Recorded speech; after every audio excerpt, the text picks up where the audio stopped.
پانه تپوس کوي سپاره کې دی هغه مصطفی نو ما ته ویل ما ویل دا خلک زه پېژنم دا دروغ وایي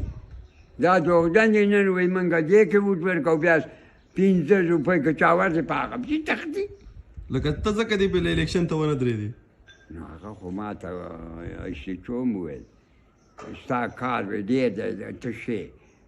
ما زه دا نه شم کولی ما دا منډه غواړم زه یې نه شم داسې مې ورته وویل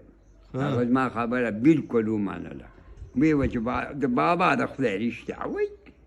او دا نور چا وویل اشتچو وویل ویل دا رښتیا وایي دا ویل رښتیا دا خلک ګنکاپ دی ویل دا موږ چې به باده ورځ ګرځو ویل دا دروغجن دي مخامخ یې وویل ما د مخې ته هغه مصطفی نه تپوس وکړه دا چا وویل چې دا خلک ګڼکپ دي دا د اشتچو وویل ویل راوځه هلته یو هلک کې خو ډېر ماهر